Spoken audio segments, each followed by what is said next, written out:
A team of researchers making a major breakthrough at the UH Cancer Center. They designed a drug that stops the development of many types of cancers. It's effective in the lab, and now there is hope it will advance into clinical trials for humans.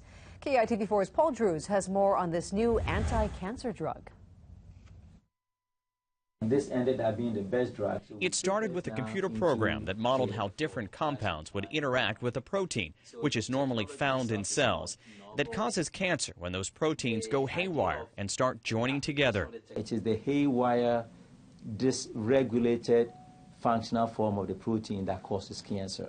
And so if we could turn it off, then we remove its effect from causing cancer. Based on these computer models, Dr. Turkson's team started testing the designer drug in mice, and what they found was very encouraging.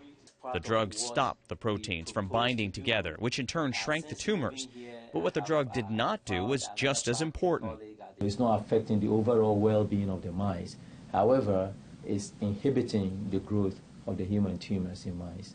Unlike conventional cancer treatments that pump chemicals through the entire body and have a major impact on the health of patients, this molecular therapy targets only certain bad cells.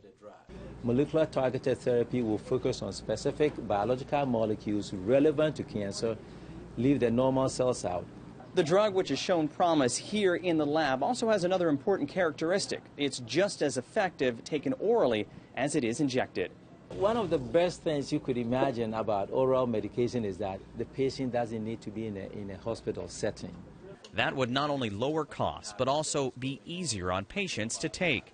It's been nearly 3 years of research and testing, and Dr. Turkson says there's still much more work to be done. But this is an important step in the fight against cancer. To be able to come up with this drug that is able to specifically interact with a target called STAT3 that causes cancer is a major development. Now, a research article about this new designer cancer drug will be published tomorrow with the National Academies of Science. Now, before human trials will take place on the drug, it will go through more testing on larger animals to determine effectiveness and toxic levels. Dr. Turkson estimates it will be at least 10 years before the drug would be available to cancer patients.